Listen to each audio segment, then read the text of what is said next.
মাদিয়ান কওমের সর্বপ্রথম অপরাধ ছিল তারা আল্লাহর সাথে শিরক করত, মানে আল্লাহ পাকের তাওহীদের সাথে অংশীদার সাব্যস্ত করত। এখন এই শিরকটা কিন্তু প্রত্যেক যুগেই নবীদের সময় হয়েছে, এবং আমাদের নবী মুহাম্মদ সাল্লাল্লাহু আলাইহি ওয়াসাল্লাম তার জামানাতেও কিন্তু আবু জাহেল, আবু লাহাব, উতবা, সাইবা এরা কিন্তু শিরক করেছে। এখন এই শিরকটাকে নবী সাল্লাল্লাহু আলাইহি ওয়াসাল্লাম খুব সহজ করে ভাগ করে দিয়ে গেছেন।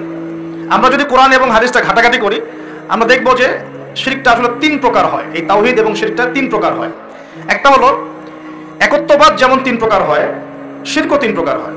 এবং আল্লাহ পাকের তাওহীদ একত্ববাদ যেমন তিন ভাগে ভাগ করা যায়, শিরকটাকেও তিন ভাগে ভাগ করা যায়। এবং তাওহীদকে আমরা ভাগ করি একভাবে, তাওহীদে রুবুবিয়্যাত, তাওহীদে উলুহিয়্যাত এবং তাওহীদে আসমা ওয়া সিফাত, এই তিন ভাগে আমরা ভাগ করি। ঠিক একইভাবে শিরকটাও তিন ভাগে হয়। একটা হচ্ছে আশিরকু ফিল আকীদা, বিশ্বাসের মধ্যে শিরক, আশিরকু ফিল আমাল, কাজের মধ্যে শিরক, আশিরকু ফিল লিসান আও আশিরকু বিল কওল, শিরক হচ্ছে আপনার কথার মধ্যে অথবা জবানের মধ্যে, মানে ভাষাগত শিরক, কর্মগত শিরক এবং আকীদাগত শিরক। আমি বুঝতে পারছি? এই তিনটা সহজ করে দিলাম। শিরক এরকম তিন ভাগে ভাগ করা যায়। উদাহরণ দিলে পরিষ্কার হবে। যেমন বিশ্বাসগত শিরক, যেমন কোনো মানুষ যদি বিশ্বাস করে যে মহাবিশ্বের কোনো স্রষ্টা নাই, এই মহাবিশ্ব এমনি এমনি সৃষ্টি হয়েছে, এটা বিশ্বাসগত শিরক, তাই না? কেউ যদি বিশ্বাস করে যে আল্লাহ এই বিশ্বকে সৃষ্টি করেছেন কিন্তু আল্লাহর পাশাপাশি আরো ইলাহ আছে, নাউজুবিল্লাহ, এটাও হবে বিশ্বাসগত শিরক। কেউ যদি মনে করে যে আল্লাহ পর্যন্ত পৌঁছতে হলে আমাকে এই যে চন্দ্র, সূর্য, গ্রহ, নক্ষত্র, গাছপালা এগুলোর পূজা করতে হবে, শিরক, এটা হলো বিশ্বাসগত শিরক। ধরেন কেউ যদি মনে করে যে আল্লাহ বলতে কেউ নাই, নাস্তিকতায় বিশ্বাস করে যে কোনো ইলাহ নাই, এই মহাবিশ্ব বিগ ব্যাং থেকে সৃষ্টি হয়েছে, এটাও হবে কি চিন্তাগত, আকীদাগত শিরক। কেউ যদি মনে করে যে আমার ভালো মন্দের মালিক আল্লাহ নয়, ভালো মন্দের মালিক আমি নিজে, কেউ যদি মনে করে, শিরক হবে। কেউ যদি মনে করে তাকদীর বা ভাগ্য বলতে কিচ্ছু নাই, আমি যা করব তাই পাবো, এমন মানুষ নাই, এটাও হবে আকীদাগত শিরক, কারণ আল্লাহ পাক তাকদীর রচনা করেছেন। কেউ যদি মনে করে যে কবরে শায়িত মৃত মানুষ আমাকে পরকালে বাঁচিয়ে দিবে, আমাকে পরকালে পুলসিরাত পার করিয়ে দিবে, বিশ্বাসগত শিরক হয়ে যাবে। কেউ যদি মনে করে যে অমুক ওসিলা মাধ্যম ধরলে আমি সন্তান লাভ করব, এটাও শিরক হবে। সন্তান দেওয়ার মালিককে? কেউ যদি মনে করে আমি পরিশ্রম করি বলেই রিজিক প্রাপ্ত হই, শিরক হবে। আমি পরিশ্রম করি, কাজ করি, ব্যবসা করি, চাকরি করে বলেই তিন বেলা খেতে পারি, শিরক হবে। কে খাওয়ায়? কেউ যদি মনে করে যে আমি খুব রুটিন লাইফ লিড করি, ভালো মন্দ বেঁচে চলি, ভালো ভালো খাই, ব্যায়াম করি, এই কারণে আমি সুস্বাস্থ্যের অধিকারী, শিরক হবে। সুস্বাস্থ্য দিয়েছেন কে? আল্লাহ। কেউ যদি মনে করে যে আমার হাতে একটা আংটি আছে, এই আংটি খুলে ফেললে আমার রোগ হবে, এটা হবে বিশ্বাসগত শিরক। কেউ যদি মনে করে আংটিটা খুলে ফেললে আমার রোগ বেড়ে যাবে, অথবা আংটি খুলে ফেললে আমি মারা যাব, আমার কোনো ক্ষতি হবে, বিশ্বাসগত শিরক।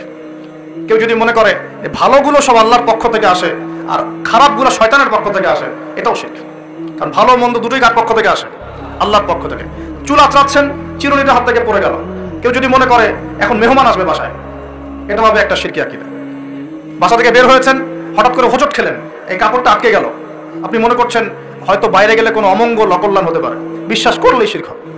কেউ যদি মনে করে যে রাস্তার পাশে লোক বসে আছে টিয়া পাখি নিয়ে, ও আমার ভাগ্য বলতে পারে, বিশ্বাস করলে শিরক হবে। কেউ যদি পত্রিকা খুলে দেখে রাশি ফলে লেখা আছে তুমি সিংহ রাশি, তোমার আজকের দিনটা এমন যাবে, বিশ্বাস করলে শিরক হবে। কেউ যদি হাত দেখায় জ্যোতিষীকে, দেখিয়ে বলে যে আমার ভবিষ্যৎ বলে দেন, আমার কয়টা বিয়ে হবে, কয়টা বাচ্চা হবে, কেউ যদি বিশ্বাস করে তাহলে শিরক হবে। এরকম অসংখ্য শিরক হতে পারে, আমি বলে শেষ করতে পারবো না, যেগুলো মানুষের চিন্তার সাথে সম্পৃক্ত। কিসের সাথে সম্পৃক্ত? এই চিন্তার সাথে যে শিরকগুলো সম্পৃক্ত, এগুলোকে আমরা বলি আশিরকু ফিল আকীদা বা বিশ্বাসগত শিরক। আমি কি বুঝতে পারছি? আমি সহজ করে দিচ্ছি। 2 নাম্বার হচ্ছে আশিরকু ফিল আমাল, কাজের মধ্যে শিরক। যেমন আল্লাহ বলেছেন আল্লাহর জন্য নামাজ পড়তে, যদি আমি বা আপনি অন্য কাউকে দেখানোর জন্য নামাজ পড়ি, কি হবে? শিরক হবে। আল্লাহ বলেছেন আল্লাহর সন্তুষ্টির জন্য দ্বীনের জ্ঞান অর্জন করতে। এখন আমি যদি জ্ঞান অর্জন করি এই জন্য যে মানুষ আমাকে অনেক বড় বক্তা বলবে, অনেক বড় আলেম বলবে, মুফতি মুফাসসির বলবে, হ্যাঁ সবাই দাওয়াত করে খাওয়াবে আমাকে, ইত্যাদি ইত্যাদি, দুনিয়ার স্বার্থ থাকলেই এটা শিরক হয়ে যাবে। কি হবে? শিরক হয়ে যাবে। আল্লাহ পাক বলেছেন যে আল্লাহ রাব্বুল আলামিনকে সিজদা করতে। এখন আমরা যদি কোনো জড় পদার্থকে সিজদা করা শুরু করি, কি হবে? যদি কোনো মানুষকে সিজদা করি, যদি কোনো মৃত মানুষকে সিজদা করি, আচ্ছা এটা ক্লিয়ার রাখবেন নাকি? আল্লাহ পাক বলেছেন আল্লাহর জন্য কুরবানি করতে, ফাসাল্লি লিরাব্বিকা ওয়ানহার। আল্লাহর জন্য কুরবানি করি আমরা, অন্য কারোর জন্য করি। যদি আল্লাহ ছাড়া অন্য কাউকে সন্তুষ্ট করার জন্য কেউ কুরবানি করে, কি হবে? শিরক হবে। আল্লাহ বলেছেন দান সদকা করতে আল্লাহর সন্তুষ্টির জন্য। এখন আমি দান সদকা করলাম, বড় একটা ফুটানি, যে আমাকে মানুষ বড় দানবীর বলবে, এরকম বিশ্বাস করলে, মনের মধ্যে নিয়ত থাকলেই শিরক হয়ে যাবে। হজ করতে বলেছেন আল্লাহ পাক আল্লাহকে সন্তুষ্ট করার জন্য। এখন আপনি হজ করে আসলেন এবং টাইটেল লাগিয়ে বেড়াচ্ছেন আমি অমুক আলহাজ হাজি সাহেব। ঠিক আছে, মানুষ আমাকে আলহাজ বলবে, হাজি সাহেব বলবে, মানুষ আমাকে তখন ভোটটা দিবে, ভোটের সময় তখন আমাকে মানুষ ভোটটা দিবে। ওই স্বার্থ যদি থাকে শিরক হয়ে যাবে। আমি বুঝতে পারছি না মনে হয়। ইবাদত বন্দেগীর ক্ষেত্রে যদি আল্লাহর সন্তুষ্টি ছাড়া অন্য কারো সন্তুষ্টি উদ্দেশ্য থাকে শিরক হয়ে যাবে। বুঝতে পারছি কি? আচ্ছা, যেমন নজর মানত করতে হয় কার জন্য? আল্লাহর জন্য। আপনি যদি অন্য কাউকে সন্তুষ্ট করার জন্য নজর মানত করেন কি হবে? শিরক হবে। আল্লাহ রাব্বুল আলামিন তার কাছে দোয়া করতে বলেছেন। এখন আপনি যদি অন্য কারোর কাছে দোয়া করা শুরু করেন, চাওয়া শুরু করেন, কি হবে? আল্লাহ পাক আল্লাহর জন্য কুরবানি করতে বলেছেন। কিছু মানুষ জিনদের জন্য কুরবানি করে এখনো সমাজের মধ্যে, জিনকে বশ করার জন্য, তাবে করার জন্য এবং জিন কেন্দ্রিক জাদুবিদ্যার চর্চা করার জন্য মানুষ জিনদের সামনে কুরবানি করে এখনো। পার্বত্য অঞ্চলগুলো ঘুরলে আপনারা দেখতে পারবেন। এবং মানুষ জাদুবিদ্যার চর্চাও করে। কেউ যদি কুফরি, তন্ত্র মন্ত্র এসব জাদুবিদ্যার চর্চা করে শিরক হয়ে যাবে। এরকম প্রচুর কাজ আছে যেগুলো আমলগত শিরক, কাজগত শিরক। একটা গেল চিন্তাগত শিরক, একটা গেল কি কাজগত আমলগত শিরক। আরেকটা হতে পারে কথায়, লিসান বা জবানে, আল কওল ফিল কওল, কথা জবান এগুলোর মধ্যে শিরক হতে পারে। যেমন এই যে যদি আপনাকে জিজ্ঞাসা করি ভাই কেমন আছেন, তো বলবো যে আপনার দোয়ায় ভালো আছে, আপনার দোয়ায় ভালো আছে। যদি বলতেই হয় বলতে হবে আলহামদুলিল্লাহ আপনার দোয়ায় ভালো আছে, আলহামদুলিল্লাহ আল্লাহর সন্তুষ্টি, আল্লাহর ইচ্ছা, অতঃপর আপনার দোয়ায় ভালো আছে। জিজ্ঞাসা করছি আপনার মা কেমন আছে, যদি কেউ বলে মা খুব অসুস্থ ছিল, ভাগ্যিস একজন ভালো ডাক্তার পেয়েছিলাম, না হলে মাকে বাঁচানো যেত না, কথা বলার সাথে সাথেই শিরক হয়ে গেছে। বুঝতে পারছেন না মনে হয়? কেউ যদি বলে যে আগামীকাল বৃষ্টি হবে, আগামীকাল বৃষ্টি হবে, এখনো কিন্তু বৃষ্টির কোনো আলামত দেখা যাচ্ছে না, এমনি বললো যে আগামীকাল বৃষ্টি হবেই, বলার সাথে সাথে কি হবে? যদি এভাবে বলে যে আকাশে মেঘ দেখা যাচ্ছে, ইনশাআল্লাহ আগামীকাল বৃষ্টি হতে পারে, তাহলে শিরক হবে না, তাহলে শিরক হবে না। আপনি কি করবেন? ইনশাআল্লাহ আমি আগামীকাল এই কাজটা করব, আমি আগামীকাল এই অমুক কাজটা করব, এই কথাটা বললে শিরকের গন্ধ থাকবে। যদি বলেন ইনশাআল্লাহ আমি আগামীকাল এই কাজ করব, তাহলে ঠিক আছে। এরকম অনেক। নাম কি? বলছে আমার নাম শাহিন শাহ। নাম কি? শাহিন শাহ মানে রাজাদের রাজা, রাজাদের রাজা। কে রাজাদের রাজা? নামগত শিরক হয়ে গেছে। অনেক সময় আমরা নাম নিয়ে অনেক মশকরা করি না, বলি যে কি মফিজ, হ্যাঁ, তারপরে অনেক বিভিন্ন নাম বলি, খালেক, এই খালেক, এই মফিজ, এইভাবে নাম ধরে টাকা যাবে না। আপনি সম্মানের সাথে বলতে হবে আব্দুল খালেক। কি বলতে হবে?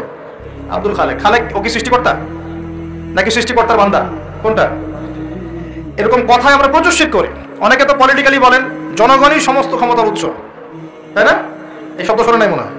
জনগণ সমস্ত ক্ষমতার উৎস। আল্লাহ পাক সূরা মুলকে কি বলছেন? তাবারাকাল্লাযী বিয়াদিহিল মুলক, তাবারাকাল্লাযী বরকতময় সেই সত্তা যার হাতে সমস্ত ক্ষমতা। কুলিল্লাহুম্মা মালিকাল মুলক, মুলকের মালিক কে? রাজত্বের মালিক কে? রাজত্বের মালিক জনগণ, আল্লাহ। যদি আল্লাহ রাব্বুল আলামিনের বিধিবিধানগুলোকে, আল্লাহ পাকের বিধিবিধানগুলোকে কেউ মনে করে যে না এই বিধিবিধানগুলো এখন চলে না, আগে চলতো, এটা বলার সাথে সাথে শিরক হয়ে গেছে। বুঝতে পারছেন না? আল্লাহ পাকের বিধিবিধানগুলো এখন চলে না, আগে চলতো, ওই যুগে চলতো, এই যুগে চলে না, বলার সাথে সাথে শিরক হয়ে গেছে। কেউ যদি এই যে ইসলাম নিয়ে ঠাট্টা মশকরা করে, এই এরা তো মৌলবাদী, এরা তো ধর্মান্ধ লোকজন, এই যে টিটকারি মশকারি, এই টিটকারি মশকরা করার সাথে সাথেই শিরক হয়ে গেছে। আল্লাহ পাক তওবায় বলেছেন এটা কুফরিও হয়েছে, শিরকের সাথে সাথে কুফরিও হয়েছে। এরকম অনেক ব্যাপার আছে। আমরা বলি যে আমরা যা বিধান দিচ্ছি এই বিধান আল্লাহর বিধানের চাইতে ভালো, এরকম কেউ মনে করলে বললেই শিরক হয়ে যাবে, শিরকের সাথে কুফরিও হয়ে যাবে, দুটোই হয়ে যাবে। যদি বলে না আল্লাহর বিধানের চেয়ে বেশি ভালো না, কিন্তু আল্লাহর বিধানের সমান, সমান বললেও শিরক হয়ে যাবে, কুফরি হয়ে যাবে। আমি কি বুঝতে পারছি ভাই? মানে কথার মধ্যে প্রচুর শিরক করি আমরা, এখন প্রচুর শিরক করি। সবচেয়ে মারাত্মক এই হচ্ছে শিরকের পাপ। কারো আমলনামায় যদি শিরকের পাপ না থেকে অন্য যে কোনো পাপ থাকে, আল্লাহ তার নবীকে ওয়াদা করেছেন সেই পাপ মাফ করে দেব ইনশাআল্লাহ।